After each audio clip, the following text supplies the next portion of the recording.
Welcome to a rather different episode of The Back Office. As you can see, I am not in the UK. I'm actually in sunny Spain, and unlike most holidays, I have working holidays, so I have jobs to do. And in this case, I've got gardening jobs.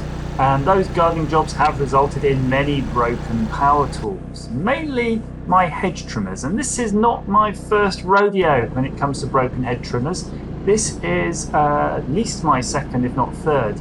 I recently bought this. It's only a couple of days old, actually. It was about £200, and it's a McGulloch medium grade hedge trimmer, shall we say. It's not the proper full-on professional single-sided, but it's nice. It's got good features. It's got a very soft pull start and works exceedingly well. But as you might have caught just then, the blade is rather broken because it caught a bit of wire. In fact, it was through that door there I was actually cutting some brush back and snagged a bit of random wire that had been on the ground. We're talking about 80 millimeters thick. Sorry, 8 millimeters thick, not 80. Bloody hell, that would have been massive.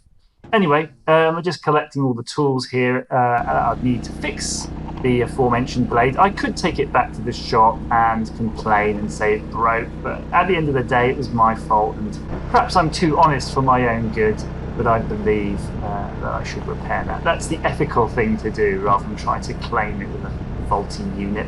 So you can see I'm traversing around on this little certain mower. There's a whole story to this mower and all sorts of things that go with it, this whole trip actually, including that trailer. I basically flat packed everything and brought it with me in a van, and had to pay customs because who knew? Brexit, I guess. And the Spanish port was not very appreciative of that. I guess you could consider it almost trying to smuggle. So I did end up 5 hours in the port with a massive van load of stuff, and I had to pay €600 to be released from that. So I was really not pleased about having to pay that. But again, that's what happens, right? We're not in the same economy anymore. You just have to be very careful. You can see here, I'm just undoing the bolts on the gearbox. I've gone through and loosened the blade.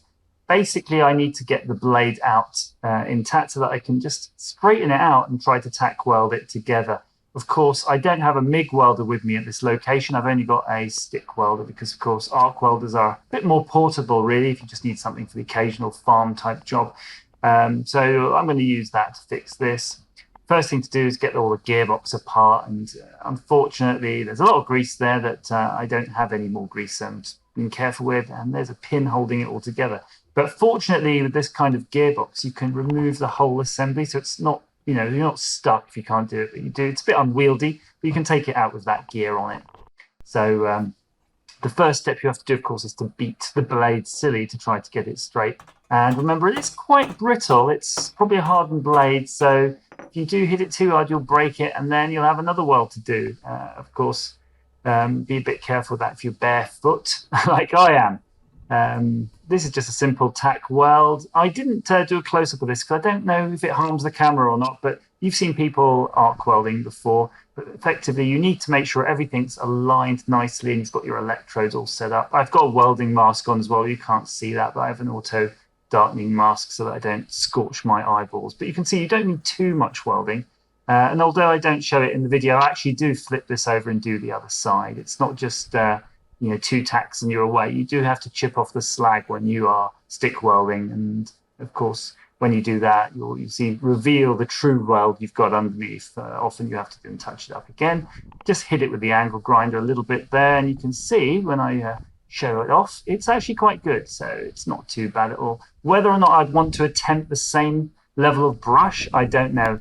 Sometimes just a working tool is better than non-working tool. So I might go and do the lighter jobs first and then go and do the heavy jobs again, because, at least you've got the bulk of the jobs done before the tool breaks again. But I don't really fancy buying another one, so I'm going to be a bit more cautious. But unfortunately, I have a couple of acres worth to do, so chances are it is going to get knackered. Excuse the dad bod. COVID has been bad to me. Diet will start soon, but not today. Just a quick pull on this thing. It's absolutely brilliant. It's got a very nice soft start. One pull with a choke, one pull without, normally it's going, and I'm pleased to say it's looking really good. I'm not quite sure if you can see it in the camera because the weird shutter effects with the speed, but it is running at full speed and it's doing what it should do. It does seem quite serviceable, and at least it can certainly cut this light grass here. But yeah, I'm going to definitely be attempting a bit more of this job again later. So off I go again to move to my next location. As I said, I flat packed that trailer in the van. It was pretty cool. You can see the back of the tractor, actually, a little hitch. I made that out of an old satellite dish mount, so we're all pretty handy. You can just bolt together all these bits and pieces. Try not to break the belts on your mower, though, doing some crazy off-road tricks like somebody did. And of course, after an hour or so in the sun that this was, in the middle of the day, I did feel like a bit of a dip. And I did the traditional dropping into the pool. There you go. Done. So I hope that's been of some interest to you. I know it's not the usual electronics, but at the end of the day, I suppose 50% of what I do is this kind of thing too. It's not always playing with capacitors and transistors. Thank you so much for watching. Please like, share, subscribe if you're that way inclined, and hit that little bell button if you want to be notified in the future. Thank you so much for watching.